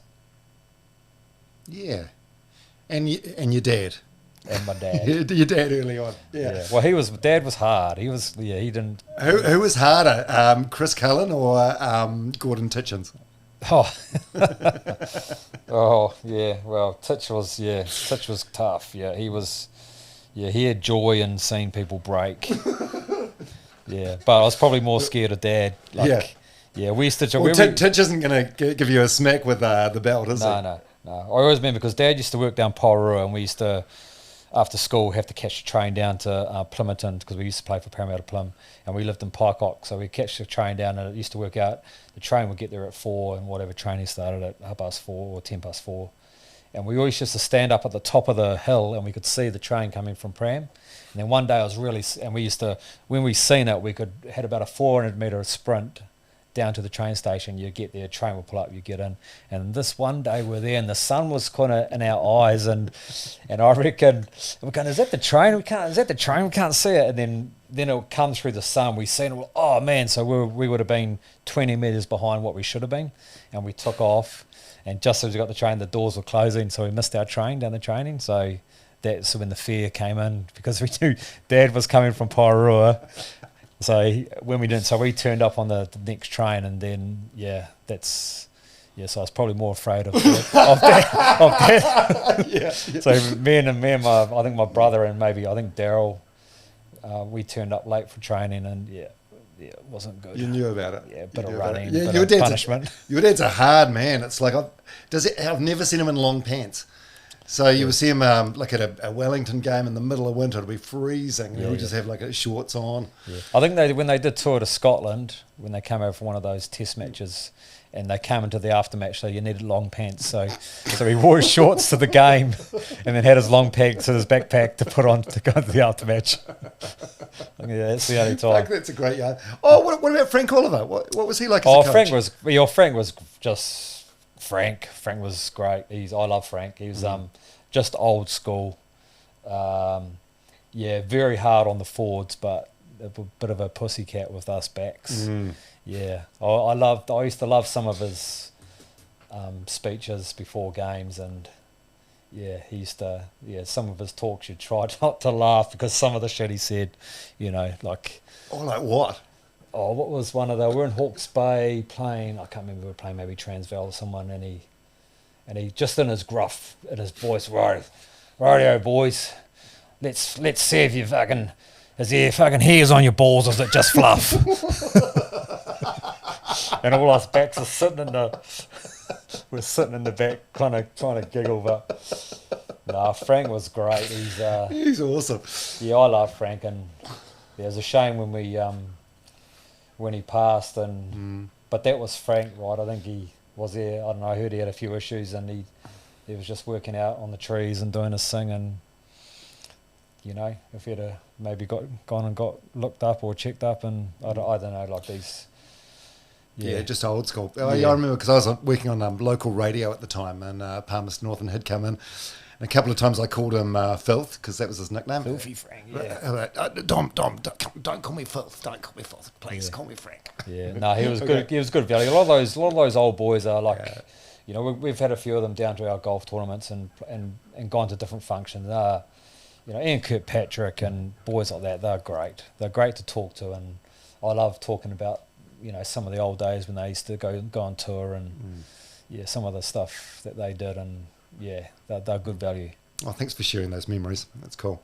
Now the Mitchell stuff. So Smithy loses the job. The NZRU decide to replace him with Robbie Deans and John Mitchell. What's your previous interactions with those guys? No, not much. I've done maybe Robbie Deans a few times. I think he was a mentor maybe for the All Blacks at one point with the fullbacks, and I had a bit of a kicking session for half an hour one day, but that was pretty much it. Yeah, so didn't really know what to expect. Yeah, and then so what happens? What's your first sort of interactions? Can you even remember, or should we just want to graze over this? Yeah, not really. I mean, I don't really. So they came in 20. When were they in there though? Was it 202 or 203? I can't remember. About what I do remember is I knew that my time was on. Yeah, it was short. It was going to be short if both of them were there. Like, had a few meetings during the year. And I can still remember that one meeting. That me and my manager at the time, Dave Monnery, went in and had a chat to Mitchell. I don't know why, but it was I don't know why we went and had a meeting with him. And we walked out of that meeting, and I was confused, and Dave was confused, and it was Mitch talking in riddles and what I needed to work on, and I think one of the work-ons that I needed was my thumb grip on the ball. And at that point, you'd played 50-something tests. You were the highest scoring All Black ever. Yeah. So it seems like something that your dad should have been teaching you when you were playing for him at 5 to 8 years old. The old thumb grip. Yeah, I mean... That must have been you and Dave, you must have got back in the car, and then what? You're like, what the fuck was that all about? Yeah, I would, just both. And I think just stuff happened over the year. Like I hurt my knee.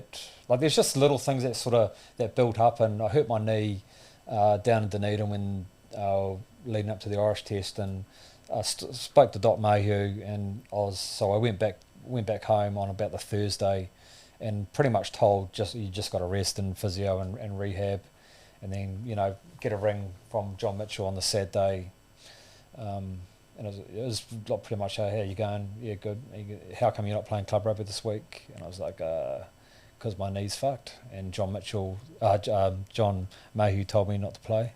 And then it was pretty much, I'll call the shots around here. And then I was like, oh yeah, okay, sweet. And then that's pretty much how it ended. Oh, well, good luck with the test tonight. And then, yeah, so that sort of stuff like that was kind of happening. So I thought, oh yeah, fuck, this ain't gonna. So you just sort of get the vibe that you're in no man's land. Yeah, and look, I never, and then whatever, that All Black season happened, and then Wellington NPC kicked off, and then played there and played okay, but it just kind of, I knew the writing was on the wall if Mitchell and Deans were there, and I just knew there's no future for me in New Zealand. So. Look, I didn't want to leave New Zealand. Like I wanted to, I was on 85 games with the Hurricanes. Wanted to get 100, and fuck, I'm a bit of a home boy and didn't really I didn't want to go overseas and play rugby. I wanted to finish off my stuff in New Zealand, but I was still only 27.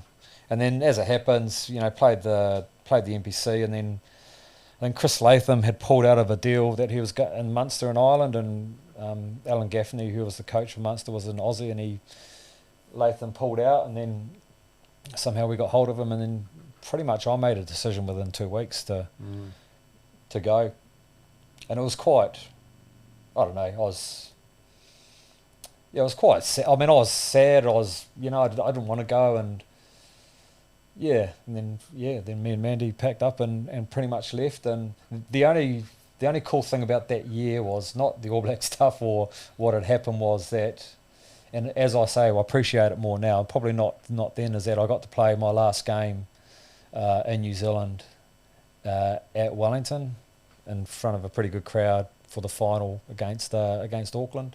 Oh, how good.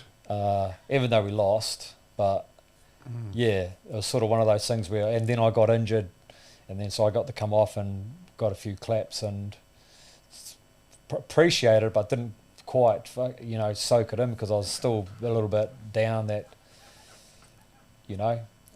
this was it. Then I was going on a book tour because I fucking did that book, and then I was pretty much gone. So all happened really, really quickly, but there was just no future for me.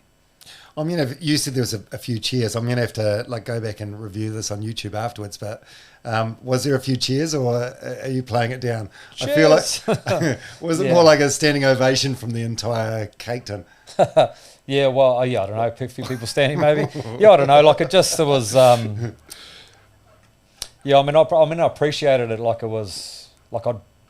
I love Wellington, and I said, and with the Hurricanes, when I got to my 50th game, and you do a little talk in front of them, and I said, even though we'd lost a few games, I just wouldn't want to be anywhere else. I was always going to be, even though I'd played for Manawatu and Horowhenua, I was still a Wellington Hurricane, that region. I was never going to go out of it, and so I was really, really proud for the Hurricanes, and then play for Wellington, and just for the crowd, I guess, to appreciate and that what you'd put in, and if they enjoyed it, that was great. I guess I appreciated the claps and that when I came off. Because I think there's a couple of truths about Kiwis. First of all, we love a champion, someone that's really good at what they do, but also we love rooting for an underdog, or sticking up for someone where there's been a perceived an injustice, perceived or otherwise. So I feel like you must have felt this as well, and you must still feel it now, quarter of a century, 21 years later, or whatever it is. People really feel you got done dirty. Yeah, it's funny how they're still talking about it. I mean, it's like bring back Buck. That's, people still talking about that. Because I'm sort of too young to remember what the Buck Shelford thing was, but I remember the meme, bring back Buck, and now it's sort of like, people still say bring back Cully. Yeah. Which it must be. It's humbling, right? It's gratifying. Oh, it is. It's people care, right? People care about our rugby in New Zealand. So, and then, the good thing about not the good thing, but it's from all over the country.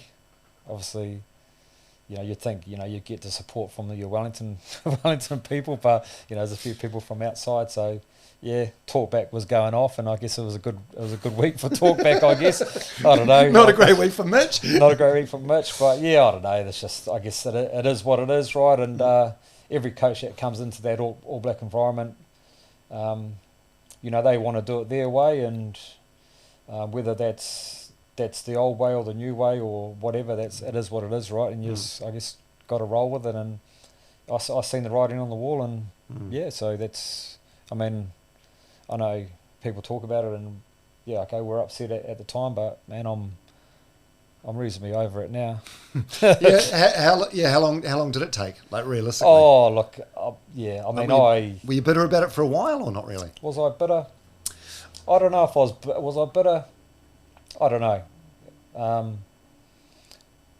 I don't know. I know. Okay, times have changed, right? So today, you get a ring and have a chat, and this is the reasons why, and but there's pretty much none of that. It was more, read it in the paper, you put in whatever 5-6 years, and then see you later. There was just nothing. Like, it was just, as I said to you, you're like an old chair. They were just pushing you out. See you later, bro. We'll get these new chairs are coming in. So, I don't know. Back then, I guess,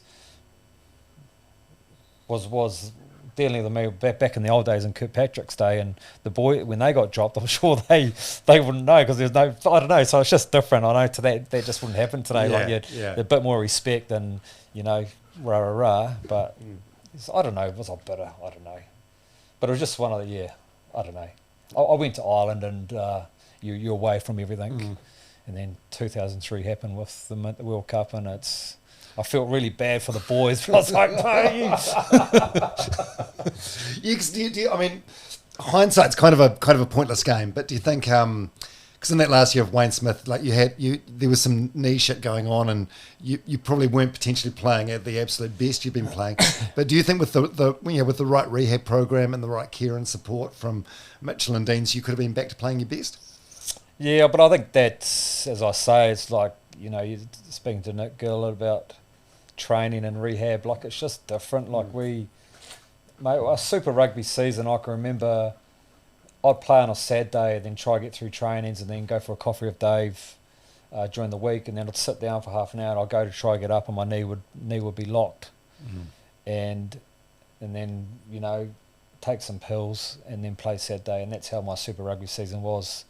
And then as soon as I got into the All Blacks and Doc Mayhew, like, man, we might need to get you go for an operation to get it sorted. And then so it's kind of like that. Like, you'd try hang on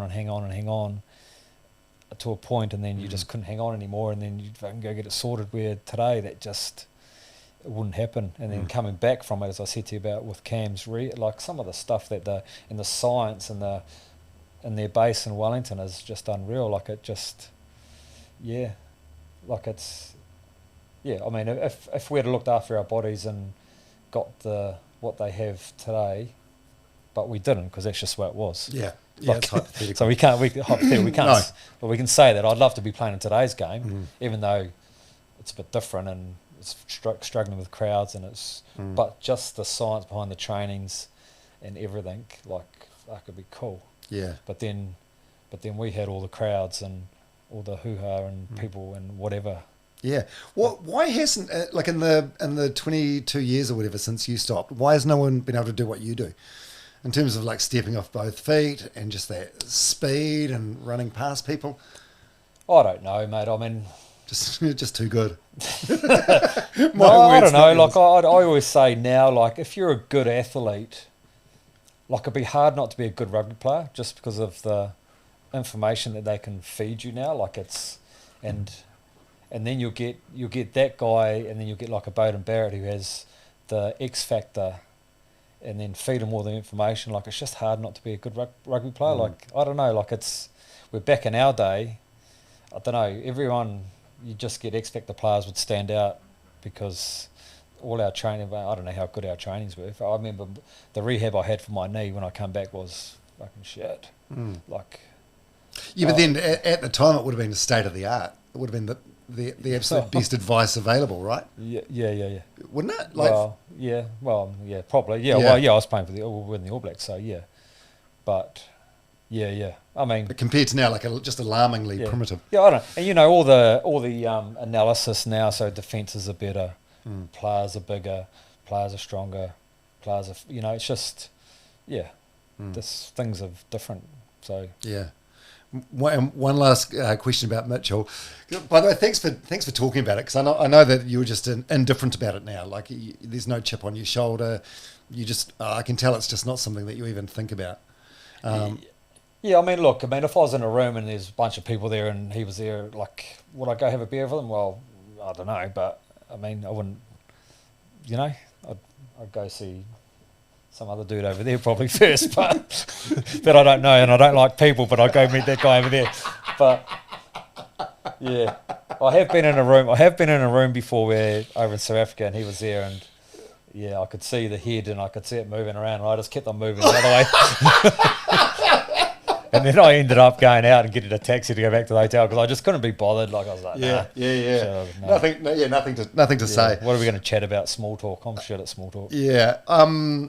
They also, I mean, it's so long ago, there's no sort of need to clear the air, really, is it? What's done is done. Yeah, absolutely. But I was listening to James Marshall's What a Lad podcast, and he had Daryl Mitchell on. Oh, yeah. Who's John Mitchell's son, and he said he was like, I don't know, 9, 10, 11 years old at the time, and he said you were his favourite player, and he was so mad at his dad he didn't speak to him for a week or two.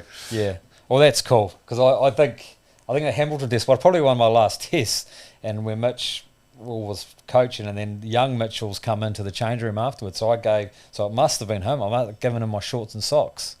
And then a week later I get dropped. And I was like, fuck, mate. So that's probably why I didn't speak to his dad for 3 months or whatever. Yeah. Oh yeah. In your book, you call him a dick. Like, how do you feel about that now? Oh well, he probably was back then. I mean, I don't know. I know mates that have had things to do with Mitchell over the years, just through rugby and coaching and training stuff and that. So, and I mean, we all live and we learn and we improve, and he's and by all accounts he's changed and he's learned and he's whatever. So back then I did think he was a dick. But that's probably my own selfish thing because I got dropped. So obviously, if you get dropped from a coach, you're going to think he's a dick. Yeah. Also, you're a very fair and measured. Measured is probably a good word for you. Actually, you're a very measured person. So I feel like if a coach dropped you, but communicated, fairly and accurately the reason why, like I feel you wouldn't just call anyone a dick. No, well, yeah, that's right. Yeah. That is correct. Yeah. I don't like conflict, or I don't like that sort of stuff. So. But then, hey, that wasn't how it was done back then, right? And you talk about him changing in that time. This podcast has been amazing so far. You're, hard to imagine, this Christian here being the same as Christian from like when we first met 25 years ago, whatever. Well, I've seen interviews back then, Dom, and I was very, very much a yes/no guy. Well, I get the feeling like if you had a good game like that second test against Scotland where you scored 4 tries, you're probably like more nervous about like being interviewed after the game than the game itself. Correct. I know we have to do media. Can you get somebody Player else? of the match? You're kidding me. Yeah. Get somebody else. Move. Ireland. Was Ireland a good time? You enjoy your time over there? Ireland was really interesting. So when my last game in Wellington, when I came off to that few people clapping, I'd hurt my shoulder and like I couldn't lift it. So we thought it was just a bit of nerve stuff, and so the physio and doctor said, "Oh no, you'll come right. It should be right." And so I went off and did a book tour for 2 weeks, and then got on a plane, flew to Ireland, And then, when I got there, like, it just didn't come right. So to credit to Munster, like, they could have said, rip your contract up, see you later, go back to New Zealand. So I pretty much got there, had 2 or 3 weeks, my arm not coming right, went to physio, then went to the doctor, then sent me to the surgeon. So I pretty much got an operation and was out for 6. So I got there, and then I was out for 6 months with my shoulder. So I was like, turning up to the trainings, watching the guys, my arm's in a sling. So it wasn't a great start. Do you feel guilty, like when you're being paid good money and you know? Well, yeah, a little bit. I mean, you want to go over there, make a good impression, and not be injured. So it was. I mean, hey, it's tough going somewhere new anyway, in a new environment. But going there and then being injured straight off the bat, it's like, who's this guy come over from bloody New Zealand? Christian Cullen, he's bloody injured. It's like we wanted Christian Cullen from the All Blacks, but instead we got Christian Cullen from Timu. Yeah, pretty much. Yeah. So I mean, it was really, because I guess it was the start of players going over, especially to like the Munster. So we turned up there like my visa was all sorted because I had a player's visa, whatever, they sort that. But my partner Mandy and my wife now, like we turned up to the customs in Cork Airport and it was like, where's your visa? And we're like trying to look for the Munster guys out through the customs. I don't know, So it was a bit like that. So that they had sorted her out. So we had to get, it was a mess. So we had to, say, she's just on holiday. So then got her through, and then we had to send something back to get a visa. So it was all really, really messy for that. And then I was injured, and so it was just the balls up for the first year, pretty much. And then come back, and after a year, had a really good run of about 40-odd games, and then I did my other shoulder. So I mean, it was, and then the Irish, they sent me to a surgeon that would operate on your granddad. And so after about a month, I go, it just doesn't feel right. Went and got it scanned, and as the repair had come off, then I had to go over to London to get an Aussie surgeon, a sports surgeon, a proper surgeon, to redo it. It was like a 6-month injury, then turned into a sort of a 10 to 11-month injury.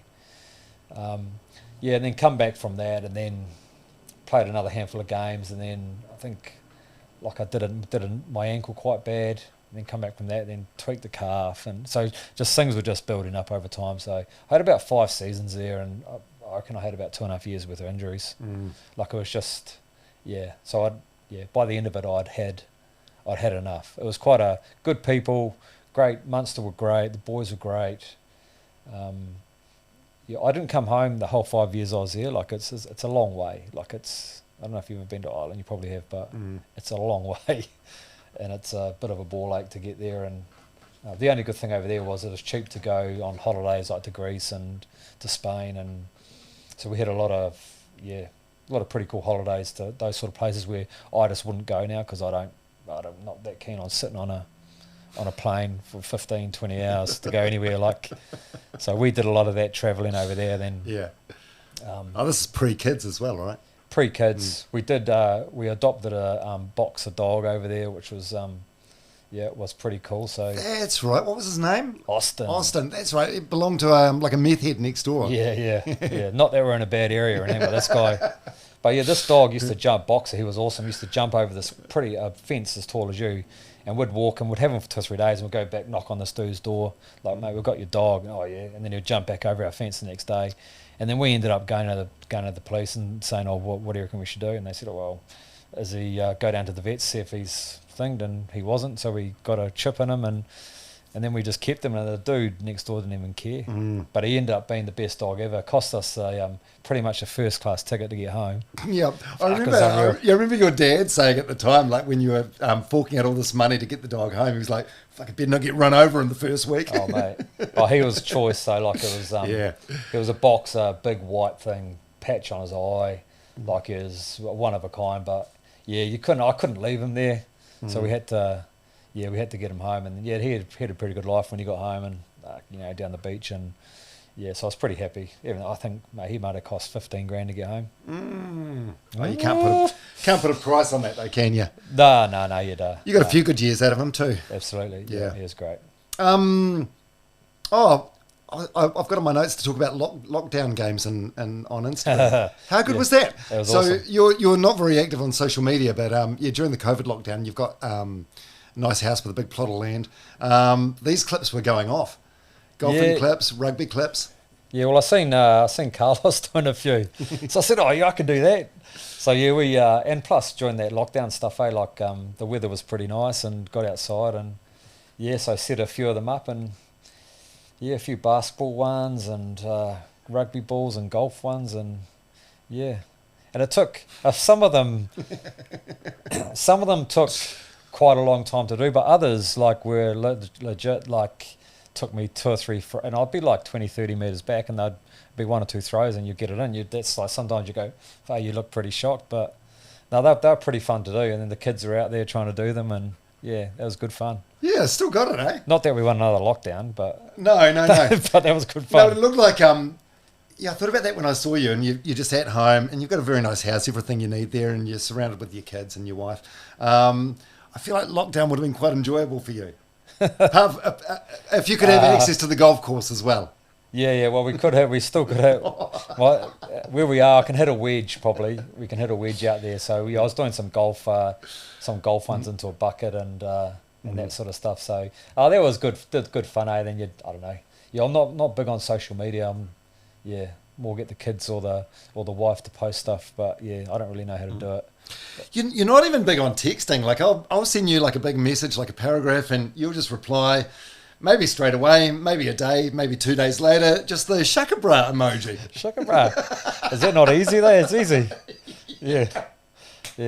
I like that. What is the GIF I sent? Because Treasure Island started last night, so Millsy sent me a you're getting a bit nervous, and I just sent him that GIF with Homer Simpson going back into the bush. No words needed, eh? Good sometimes, I'm not. Yeah, sometimes people talk too much, and you don't need too many words. Yeah, it's pretty easy. Yeah, look at you experimenting with GIFs. Yeah. Proud of you. It took me a while to find them though. What about you? Are you proud of yourself? I guess. Yeah, I guess so. It's I don't know. It's pretty cool now that your kids are a bit older and they can see stuff that you used to do, and they'd watch stuff on YouTube, and so that was part of your life that was a lot of fun, and did all right. And I mean the one thing you're probably proud of is the All Blacks have been going since I think like 1890 or the early 1900s, and there's not many of us. I don't know what the name what it is now. I think I was All Black number 9. I had to say I don't know 972 or 976 or something. So, and now it might be whatever. But there's not many of us over however long that is, over 100 plus odd years. So I think that's a pretty cool group to be in. And I think the cool thing about the group is wherever you go, if you go into a room and I'm there might be a guy from the 1970s or 60s, like you've got something in common straight away, and you can generally just have a chat about stuff, and I think that's really cool. Like I get on quite well with some of the older generation, which is cool. It's great. That's special. And you did so much in a relatively short career. Like Bodie is just nipping on your heels in the overall try scorer stats. I think he's like 2 behind you or something. Is he? I think so. Come on, mate. How many games has he had though? Oh yeah, that's true. You look at his games. Yeah, he's over 100, eh? Yeah. So does that do the stats or records or anything sort of bother you, or not really? No. I mean, records are made to be broken, and apart from the Hong Kong one. Yeah. But that's I guess I mean that's I guess they're knocking that what or not they're doing that stadium, but that one will stand forever. But I mean All Black records and that, like mate, when we were there, that was cool. You got a record, you got the try scoring record, but mate, Will Jordan, if he sticks around in New Zealand, he'll break I think that he'll break try scoring records in New Zealand. I said that the other day. One thing about podcasts and all this shit that you do with the media, and that is how people take little things that you say and they put it up there, but they don't get the context of what you've actually said. That fucking really pisses me off. I was like, Will Jordan will break, try scoring records, and I was meeting New Zealand, and someone gets it up there about, he's going to break every try scorer, and there's some guy in Japan that scored fucking 100 or something, and I'm going, well, I wasn't talking about that guy. Yeah. But I just think, records are made to be broken, and credit to, and great if people do it. Like, that's, I won't feel bad if I go down the list. Like, fuck, that's awesome to see guys doing well. How's your mental health been over the years? Yeah, pretty good, eh? Like, so how old are you now? What are you, 40? 48. Yeah, because you don't get to. I mean, it's a privilege to be the age we are. Like, you're 48, I'm 51. You don't get to this age without going through some sort of adversity, eh? Yeah, I mean, we all know, like, with marriages and wives, and like, there's not that I've had wives, but you have your ups and downs. I'm pretty. I don't know. You're so measured. Like, I'm pretty like that. Like, there are very much ups and downs, like, I'm sure Mandy will agree with me. Like, marriage is sometimes hard, and kids are hard, and things happened, and but you sort of just find a way. I think I'm very loyal, and and I see the best in people, and just don't. Yeah, I know.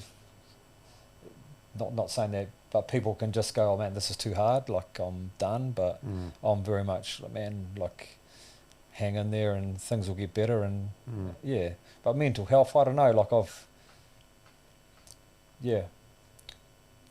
don't know. I mean, I know, like, with Mandy and some of the stuff that she's been through with her family and brothers, and that's tough. Like, I don't know if I could, some of that stuff is hard. Like, whether it's suicide or brother dying of cancer. Like, oh, that's right. Yeah, she's had both those things with two so brothers. That stuff is, for people to get through that. Yeah. Like, and that was really hard. Like, going up to. And that's one of the reasons why I did Treasure Island, was for the brain tumour support charity. That was one of the big reasons, and it's hard. It's hard. It was hard seeing him sort of those last 2 or 3 months. Yeah, but my mental health. Yeah, I mean, I don't have massive highs or massive lows. Like, I was just going to say that I've never seen you, like, if it was a 1 to 10 scale, I think I've never seen you like lower than a 3 or higher than an 8. You're just always sort of in that middle band, which is probably the best place to be. Yeah, I always say my mental health days are my golf days. So if it's raining and it's shit weather, and there's, you wake up on a Friday and there's and it's pissing out rain, I'm like, no golf today. I need my golf. Yeah. Yeah, and what you were saying before, just doubling back on your loyalty and stuff, I mean, it's impossible to argue with that, because it's facts. I mean, you live in Parapara Umu, which is next suburb over from Paikokariki, so you could be close to your family, presumably. Played your entire career in the Wellingtons sort of regions, and on a personal level, I don't really want to elaborate on this too much unless you want to, but. Like about maybe 10, 12 years ago, like, I asked you for a favour, and I thought it was going to be like a 50-50 favour at best. And you and Mandy discussed it, and you came back to me the next day with a yes straight away, and it was like one of the biggest favours I could have ever asked of somebody. And the fact that that you did it, and everything that it entailed, that's something that I'll never forget. Like, that level of loyalty. Like, I was going through a really tough time at that point, and it was the most unselfish and loyal thing. And I've just got a huge debt of gratitude. So, like, if you ever needed anything, I'd be there for you, because I owe you. It was massive. Oh yeah, I mean, my circle of friends is pretty small, and like, probably like you and I, we, I always say we're not like not this is anything against women, but we don't need to talk every day to each other. Well, sometimes you don't even need to reply to my text. No. Like, it could be 6 months, a year, or whatever, or it might not even be a word. Yeah, it might be a little whatever you call that. Well, we live different ends of the country, but it's nice. I picked you up from the airport today, and it's been bloody great. Yeah, so I mean, I'm very loyal to my group of mates. And it's very, very small, which is probably as you get older, you probably know, like, you can weed people out that don't really add any value to your life, or they just make things hard or whatever, and just keep the people that are in there that you enjoy and that you want in there. Yeah. I think that's probably a good place to end it. Is there anything that you wanted to discuss that we haven't brought up? I know the answer to that. It's a no, eh? Can you believe, is this your longest podcast? Must be, eh? You haven't done many. How long is that? 154. So how long do you cut that down to? Oh, if you want anything cut out, I'll cut it out. But otherwise, it'll remain as is. No. It's an hour shorter than Justin Marshall. An hour shorter. Fuck. Well, that's fucking. I'm happy with that. He's far out. 3 hours, Marshy. All right. Hey, Christian Cullen, my friend. Thanks for coming on the podcast. Finally. Yeah. No, it was hour 50. So it's what's an hour probably more than I thought, mate. That's all good though. Enjoyed it. How's it been? Like you know the players. How in the Sunday paper, they'll give each player like a rating. Yeah, how would you rate the podcast experience? Well, you know, you're probably one of the only podcasts I do listen to, Dom. So you're right up there. Player ratings 7.5, 8 out of 10. Room for improvement. Shaky start. Yeah, I did get my coffee, and it was meant to be hot, but it was wasn't quite hot. But that's probably where you're losing a point and a half, maybe. Small complaint. Yeah. All right. Hey, Cully. Thanks, mate. Appreciate it. Sweet as.